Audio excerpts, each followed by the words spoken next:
नमस्कार, मैं राकेश परमार और आप देख रहे हैं महत्वपूर्ण मुद्दा। मित्रों, महत्वपूर्ण मुद्दे में आज जो सबसे महत्वपूर्ण विषय था उसकी शुरुआत मैं एक लाइन से करता हूं।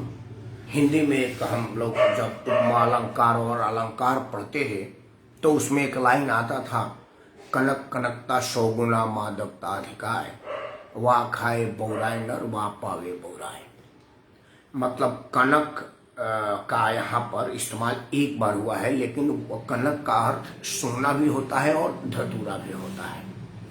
सोना पा के भी आदमी बौरा सकता है और धतूरा खा करके भी आदमी बौरा सकता है। उसे उदाहरण में दिया गया है, कनक कनकता सौगुना मादकता अधिकार। दूसरा ये है कि एक शब्द है जिसका अलग अलग स्थानों पर अलग अलग मतलब होता है। मतलब आतंकवाद को अमेरिका में टेररिज्म बोलते हैं। अमेरिकी लोग आतंकवादी और आतंकवाद को टेररिज्म बोलते हैं। पाकिस्तानी उसको जिहाद बोलते हैं और भारत में उसे सेकुलरिज्म बोला जाता है। इन सब चीजों की बेसिक फर्क पर आज आपसे कुछ देर तक चर्चा करूंगा। आपसे हाथ जोड़ के प्रार्थना है कि कृपया सबसे पहले तो आप इस वीडियो को अपना आशीर्वाद दें, लाइक करें, इस चैनल को सब्सक्राइब करें और अपने सभी समूहों में इसे शेयर करें, क्योंकि यहाँ पर उन्हीं विषयों पर विश्लेषण होता है जो आम समाचार चैनलों पर नहीं होता या नहीं होने दिया जाता।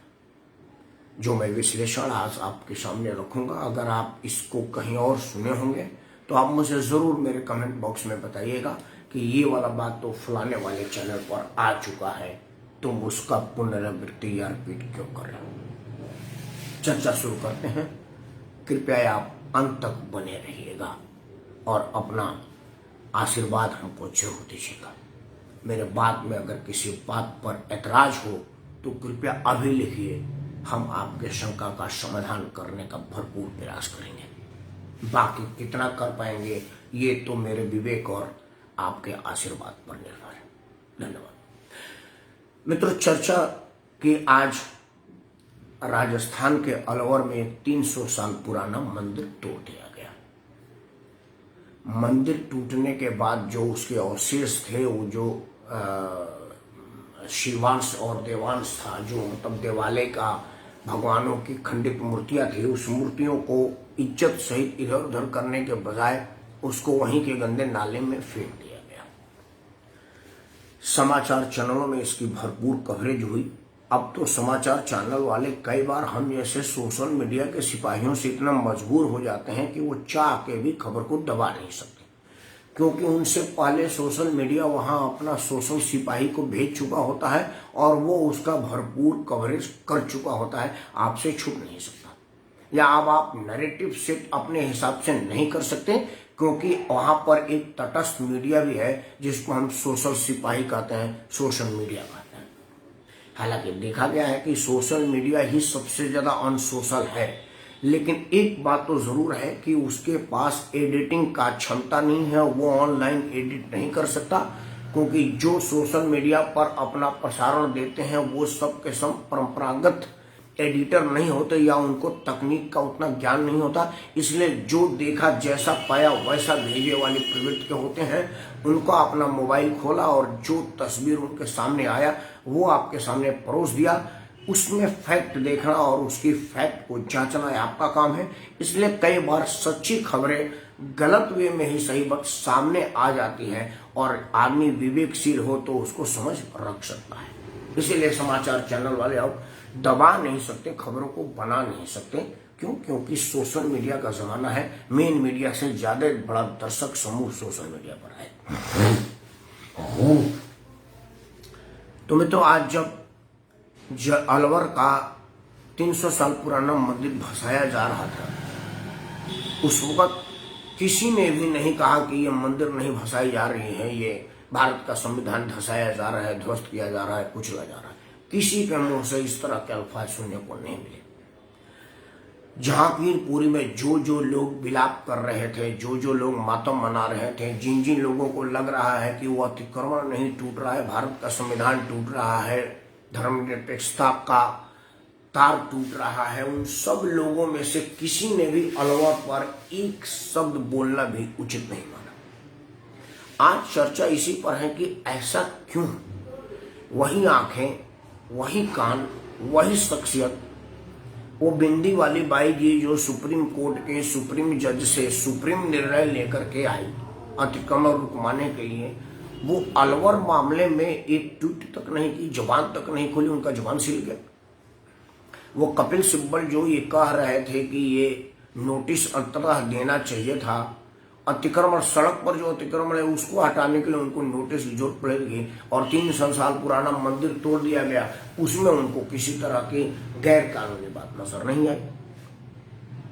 अब सवाल यह है कि जैसा कि मैंने अपने कल के संबोधन में कहा था कि वो अतिक्रमण हटाना बड़ा जरूरी था, लेकिन मुझे ऐतराज उस टाइमिंग पर है क्योंकि आप इंतजार कर रहे थे कि कहीं कोई बजरंग बली के शोभा यात्रा पर, हनुमान जन्मोत्सव पर या रामनवमी के विजयोत्सव पर शोभा यात्रा पर पथराव हो और आप अपना बुलडोजर लेके आ जाए। क्योंकि अवैध अगर वो कल था तो कल के पहले भी था, क्योंकि परसों तो वो निर्माण हुए नहीं है। वो सारे निर्माण 20, 30, 25, 50 साल से हैं। जब से दिल्ली बना है तब से सबसे पहले अवैध ही निर्माण दिल्ली में हुआ है। मतलब हमारे देश में वैध निर्माण बाद में होता है, अवैध पहले होता है। जैसे हमारे बिहार में बसें पहले छत पर भरती हैं, छत पर जगह फुल हो जाता है तब नीचे सवारी आती है, क्योंकि छत पर आधे लोग पैसा नहीं देते और आधे लोग आधा देते हैं, इसलिए ऊपर पहले भरता है। दिल्ली में भी यही होता है, क्योंकि पहले अवैध निर्माण होता है, क्योंकि अवैध निर्माण में निगम की कमाई होती है, पुलिस की कमाई होती है, नेता की कमाई होती है, गुंडे की कमाई होती है, मतलब वो हर जगह कमाई कमाई है। लेकिन वैध निर्माण में सिर्फ मटेरियल सप्लायर को कमाई होता है और कहीं कोई कमाई नहीं। आदरणीय प्रेमनाथ द्विवेदी जी को सादर प्रणाम। तो ये मैं कल भी कहा था कि अगर वो अवैध निर्माण था तो आप अब तक क्या कर रहे थे। वही बात मैं आज कह रहा हूं कि वो 300 साल से वो मंदिर कायम था, हिंदू सत्य सनातन धर्म का वो आस्था स्थल था। वहां पर आपको बुलडोजर चलाने की जरूरत तब पड़ी जब आपके अपने भाई बंधुओं का एक अवैध संपत्ति पर तोड़ने के लिए दिल्ली में बुलडोजर आई, बदले में आपने अलवर में मंदिर तोड़ दिया। ये उनको बताने के लिए कि देखिए मैं आपका कितना खास आदमी हूं कि उन्होंने तो आपका सड़क पर अवैध निर्माण तोड़ा, हमने तो बाकायदा जमीन पर खरीद करके बनाई गई 300 साल पुरानी मंदिर तोड़ दी। उन्होंने आपका कूड़ा और रद्दी सामान को सड़क पर बिखेरा, हमने तो उनके भगवान को गंदे नाली में भेज दिया। क्या आप ये बताना चाह रहे थे? और ये सबसे बड़ा जो दुखद बात है, वो मंदिर तोड़ने वाला अशोक गहलोत हिंदू है, सनातनी है। उसके बेटे के शादी में सत्य सनातन धर्म के सारे कर्मकांड पूरे किए गए थे, जिस तरह से दिग्विजय सिंह के बेटे के शादी में की गई थी। और उसकी जो नेता है सोनिया गांधी, उनके दोनों बेटे, मतलब बेटा और बेटी, बड़ी लंबी टीका और रुद्राक्ष लगा करके हिंदू प्रतीक चिन्हों के साथ पूरा चुनाव भर भ्रमण किया। और वो आदमी खुद को हिंदू बताता है, उसने तो अपना गोत्र भी बना दिया कि कान्य कुंज ब्राह्मण है हम।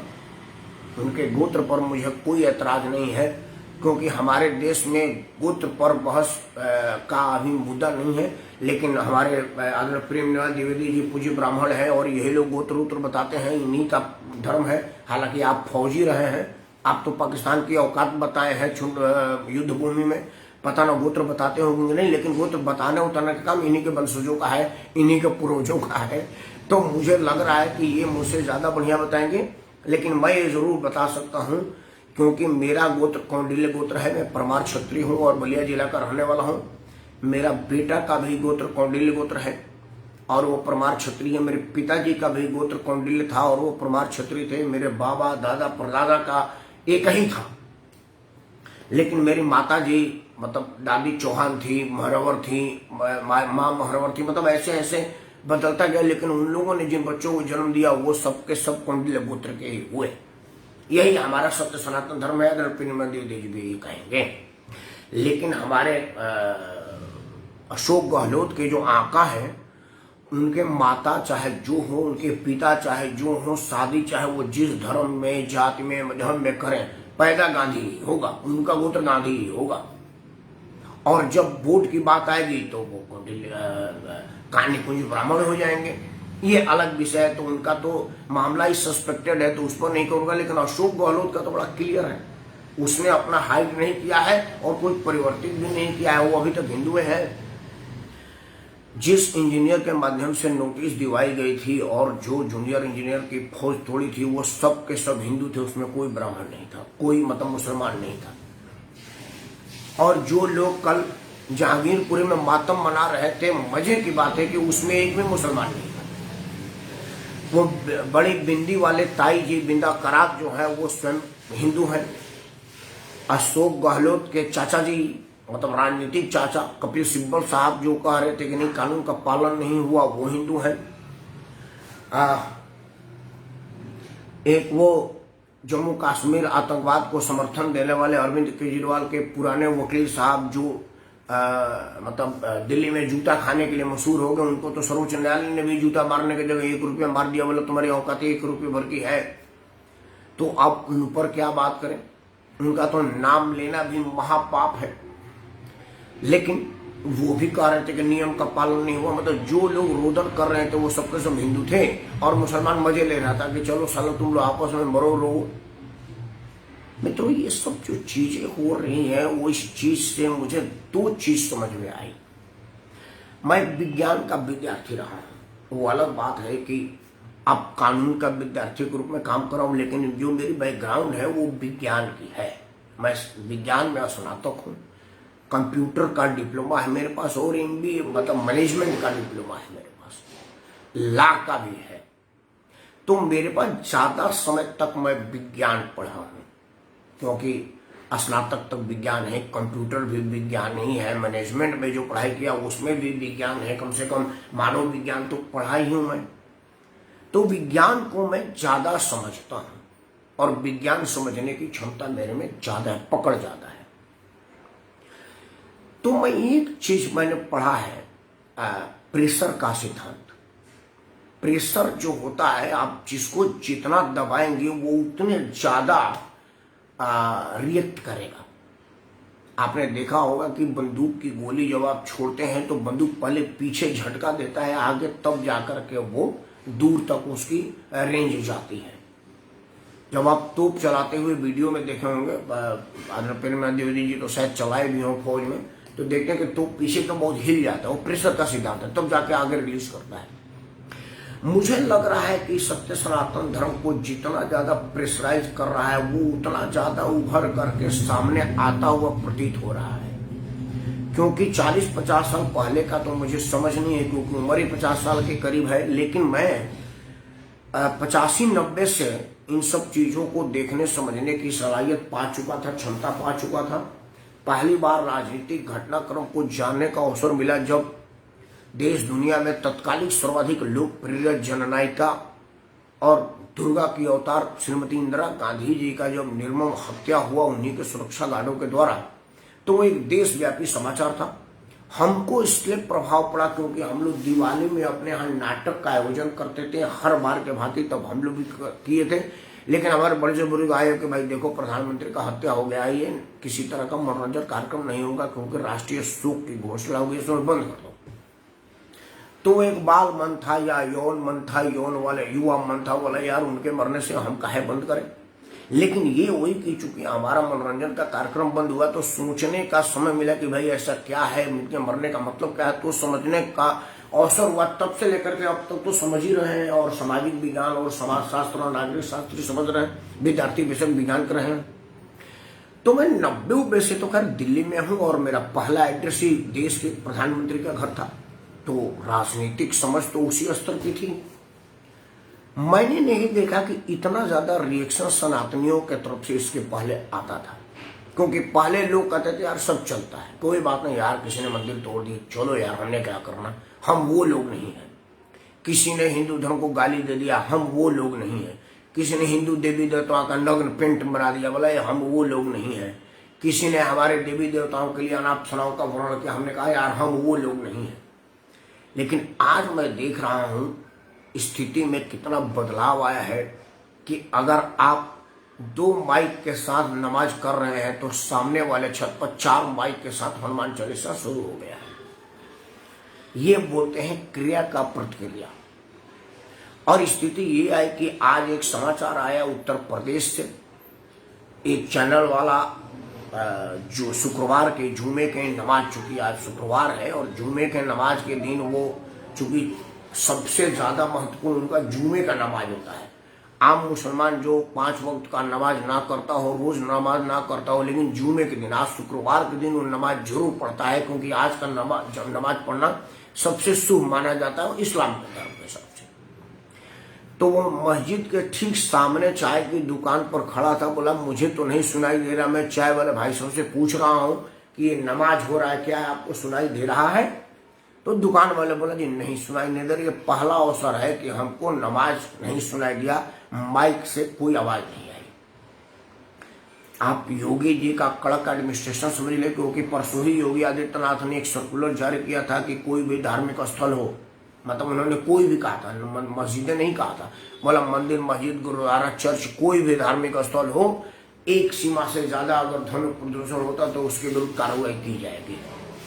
और अब ये किसी को बताने की आवश्यकता तो नहीं है कि अगर योगी आदित्यनाथ ने अगर कुछ कहा है तो उसका क्या मतलब है। अगर योगी आदित्यनाथ ने कहा है कि भाई इस चीज को करना है तो उसके ना करने का परिणाम क्या है, ये तो 5 साल से हम देख ही रहे हैं। तो उनके आदेश का असर ये हुआ कि आज नमाज नहीं हुआ।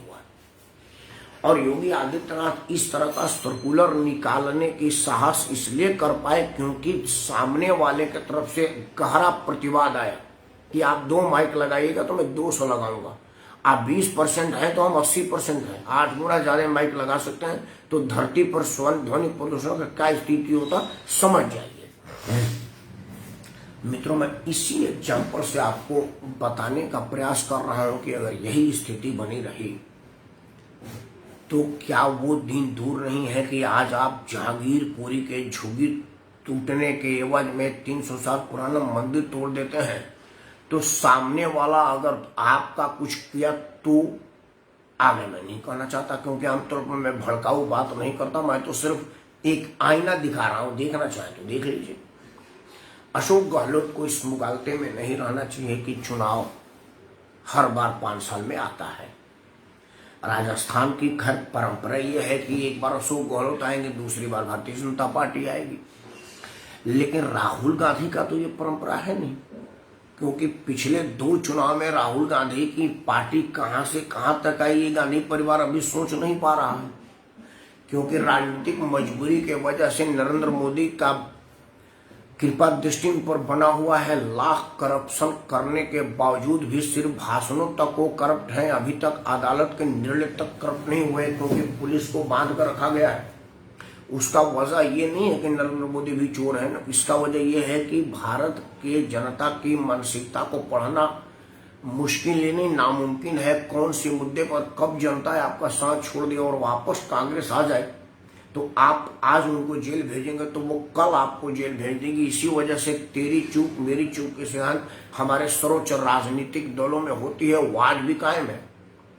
लेकिन राहुल गांधी की सदस्य संख्या को देखते हुए उनको इस बात की समझ तो होनी चाहिए कि सनातन धर्म वाले टीका पर प्रभावित नहीं होते, टीका टिप्पणी पर ज्यादा प्रभावित होते हैं। और जो आपके पार्टी के लोग जो टीका टिप्पणी करते हैं सनातन धर्म के विरुद्ध और एक्ट करते हैं सनातन धर्म के विरुद्ध, वो आपको रसातल में पहुंचाने के लिए पर्याप्त है।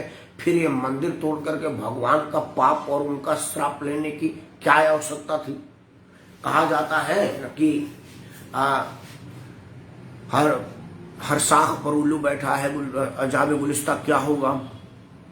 अगर आपका एक पापी के पाप से आपका सर्वनाश हो रहा है तो भगवान का श्राप क्या बहुत जरूरत थी। राहुल गांधी, सोनिया गांधी और प्रियंका गांधी के साथ साथ रावत रेहान गांधी को भी ये बात सोचना पड़ेगा, क्योंकि वो बालक भी तो कांग्रेस का अगला खेवनहार है। राहुल गांधी ने शादी का घोषणा नहीं किया है तो बच्चे एक्सेप्ट किए नहीं जाएंगे अगर कोई होंगे तो। और अगर इस उम्र में शादी करेंगे तो उनका बच्चा कब होगा, वारिस कब होगा, ये तो दूर की कौड़ी है।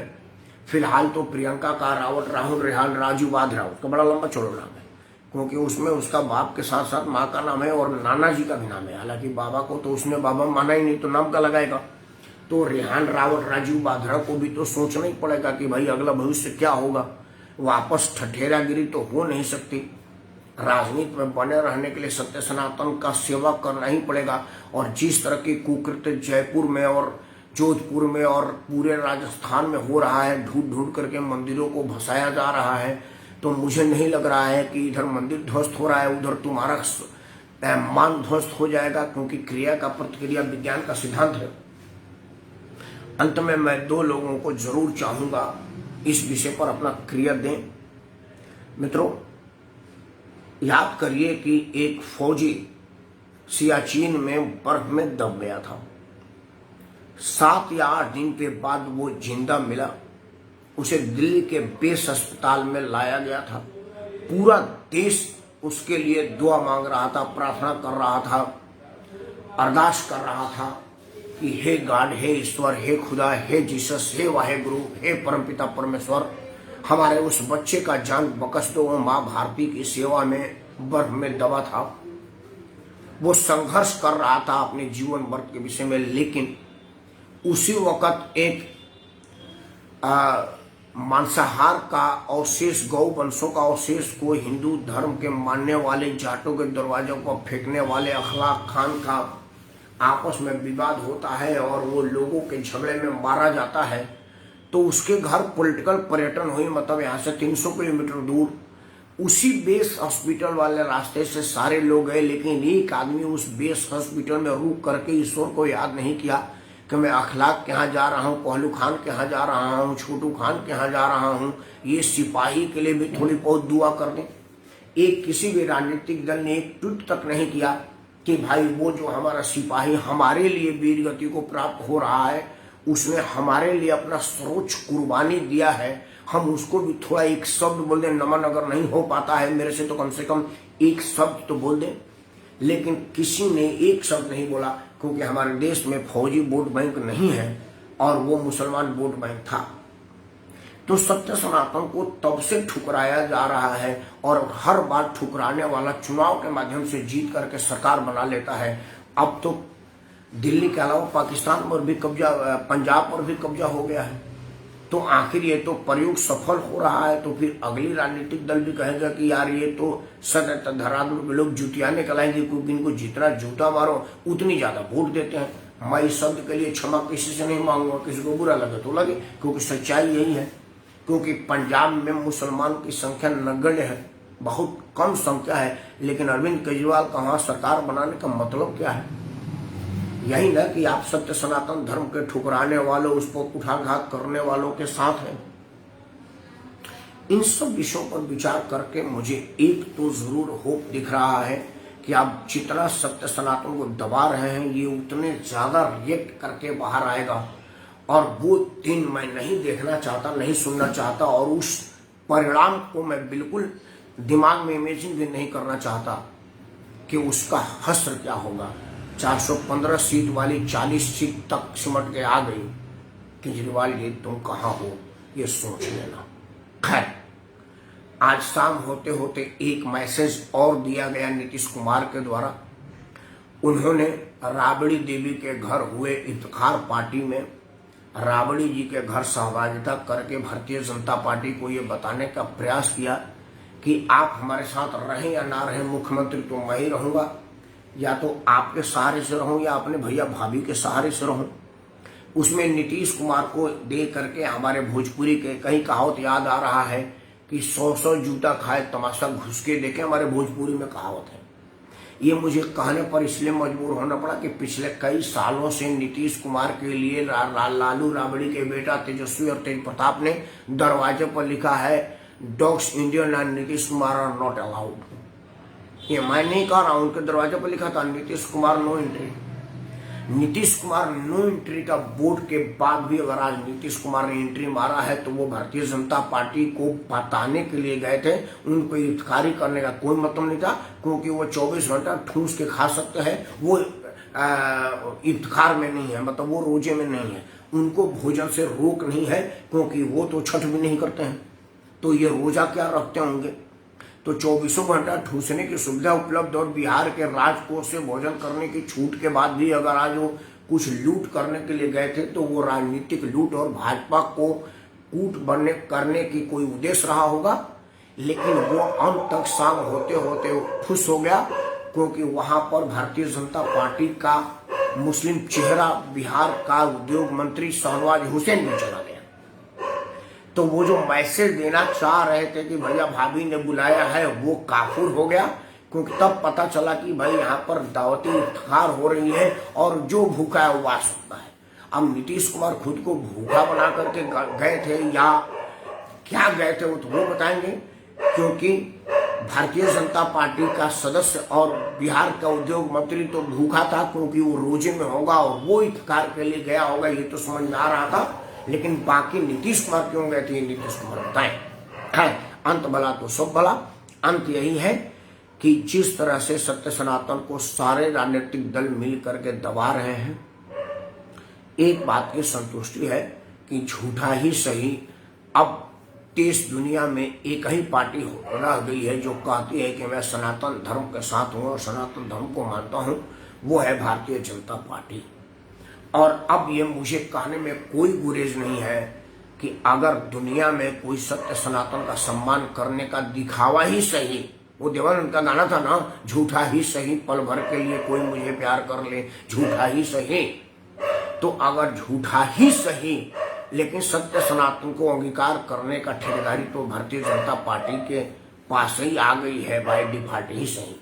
क्योंकि बाल ठाकरे के मरने के बाद शिवसेना जिस तरह से शरद पवार के गोद में जाकर के बैठी और कांग्रेस के सारे काले करतूतों को ढकते हुए अपने आप को उसमें समाहित कर लिया, उसे अब खुला मैदान सत्य सनातन के सिर्फ भाजपा के पास रह गया है। तो जय भाजपा बोलिए, तय भाजपा सोचिए और मोदी के साथ रहिए। क्यों? क्योंकि मोदी है तो मुमकिन है और योगी है तो यकीन है। जय हिंद, सत्य सनातन की जय हो। धन्यवाद।